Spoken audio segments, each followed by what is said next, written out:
அனைவருக்கும் வணக்கம். இன்றைய பதிவில் நம்ம பார்க்க போகிற முக்கியமான விஷயம் என்னென்னா, தென்மேற்கு பருவமழை வந்து கொஞ்சம் அதிகமான ஈரப்பதம் நிலத்துக்கு வந்ததுக்கப்புறம் ஏலத்தோட்டங்களில் அதிகமான நத்தைகள் பெருக்கம் ஆகியிருக்கக்கூடிய சூழ்நிலையை நம்ம பார்க்குறோம். தமிழ்நாடு ஃபுல்லாக நிறைய இடங்களில் இந்த பிரச்சனை இருக்குங்க. ஏலத்தோட்டங்களில் நத்தைகள் பெருகிறது.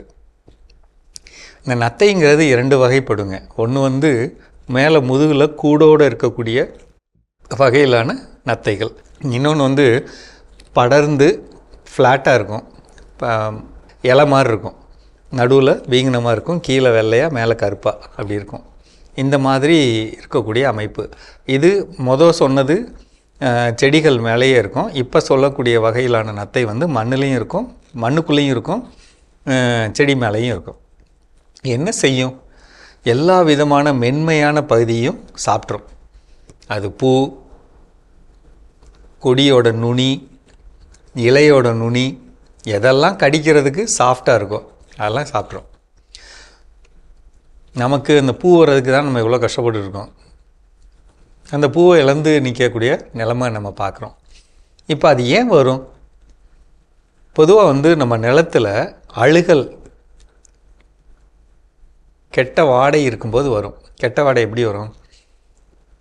காய்ந்த இலைத்தலைகள் அல்லது கெட்டுப்போன இலைத்தலைகள்லேருந்து வரக்கூடிய அந்த மீத்தேன் அமிலம் இருக்குது பார்த்திங்களா, அதே மாதிரி நைட்ரேட் அமிலம், அது அந்த வாயுக்குள் அதிகமாகிறப்ப, அப்போ தான் நம்ம உள்ளே போகிறப்ப நம்ம அந்த ஏதோ ஒரு கெட்ட வாடை அடிக்குதுன்னு நம்ம பார்க்குறோம் பார்த்திங்கன்னா, அப்படின்னாலே அதுதான் இருக்குதுன்னு அர்த்தம். சரியா சாமி?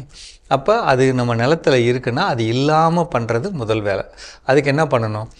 நம்ம ஈயம் கரைசல்னு சொல்கிறோமா, வேஸ்ட் டீகம்போசர்னு சொல்கிறோமா, இந்த திரவங்களை நிலம் ஃபுல்லாக தெளித்து விட்டணும். தெளித்து விட்டாலே இந்த வாயுக்கெல்லாம் வெளியில் போயிடும். வெளியில் போயிட்டாலே நிலம் ஃப்ரீயாக இருக்கும். அந்த அழுகல் இல்லைனாலே நத்தைக்கான உணவு இருக்காது. உணவு இல்லைனாலே செத்து போயிடும். இவ்வளோதான். சரிங்களா? 1. 2வது என்ன பண்ணலாம்? வேப்பம் புண்ணாக்கு ஏக்கருக்கு 100 கிலோ நிலம் ஃபுல்லாக மேட்டிலேருந்து போட்டுக்கிட்டு வரணும். போட்டுட்டோம்னாலே அது வந்து அதில் இருக்கக்கூடிய அந்த அசைடிராக்டின்கிற அந்த மூலப்பொருள் வந்து நமக்கு இந்த நத்தை பெருக்கத்தை கட்டுப்படுத்தும். 2. 3வது இதை எங்கே போடணும் அப்படின்னா, நிலத்தோட எங்கே தண்ணி தேங்கக்கூடிய பகுதி, இன்னும் சொல்லப்போனால் தாழ்வான பகுதியில் எங்கே தண்ணீர் சொதன்னு ஈரமாக இருக்கோ, கால் வச்சா பதிகிற மாதிரி ஒரு அமைப்பில் அப்படி இருக்கோ, அங்கெல்லாம் இது இருக்கும். அங்கெல்லாம் முக்கியமாக போடணும். இந்த விஷயம் பண்ணிக்கணும். இதை பண்ணுறப்ப நீங்கள் இன்னும் மார்க்கெட்டில் வந்து ஸ்லக்கு கண்ட்ரோல், ஸ்லக் ஃபைட் அப்படின்லாம் நிறையா விற்கிறாங்க.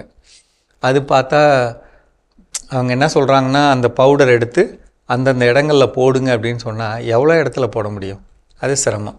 அதுக்கு பதிலாக நம்ம முட்டைக்கோஸ் இருக்கு இல்லைங்களா, முட்டைக்கோஸோட தோலை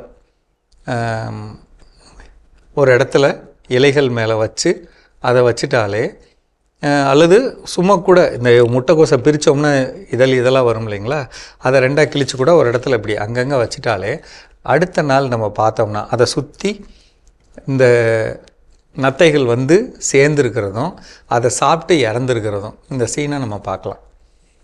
இது ரொம்ப முக்கியமானதுங்க. கொஞ்சம் தயவுசெய்து தோட்டத்துக்கு போனால் இது உத்து பார்க்கணும். எங்கேயாவது இலைகளை கடிச்சிருக்கா, பூவை கடிச்சிருக்கா, அந்த கடித்த அந்த ஒரு அமைப்பு தெரியுமில்லைங்க, புழு கடித்தா எப்படி இருக்கணும், அது மாதிரி கடிச்சிருக்கும். அப்படி இருக்குனாலே உடனடி இந்த வேலையை பார்க்கணும். இது வந்து அதிகமான வருமான இழப்பை ஏற்படுத்தக்கூடிய, இன்றைக்கெல்லாம் வந்து பார்த்தா கிலோ வந்து 2600 ரூபாய் 300 ரூபாய் அப்படி போயிட்டுருக்கு.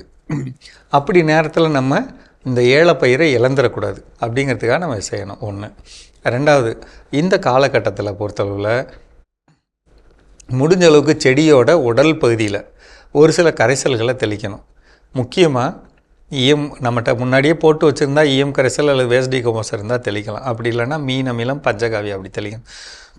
ஒன்றுமே இல்லைன்னா மோர் 200 லிட்டரில் 100 லிட்டர் தண்ணிக்கு 10 லிட்டர் மோர் கலந்துட்டு, அது கூட சூடோமோனாஸ்ங்கிற திரவம் 1 லிட்டர் கலந்துட்டு, கடலை புண்ணாக்கு கரைசல் 2 கிலோ கலந்துட்டு, இந்த கரைசலை செடியோட உடம்புல தெளிக்கலாங்க. தட்டைகளில், இலைகளில் தெளிக்கிறது நல்லது. இன்னும் சொல்லப்போனால் இது கூட பேசிலஸ் துரிஞ்சியன்சிஸ், பீட்டிங்கிற திரவம் கலந்து அடித்தா மிகவும் சிறந்தது. மீண்டும் சந்திப்போம்.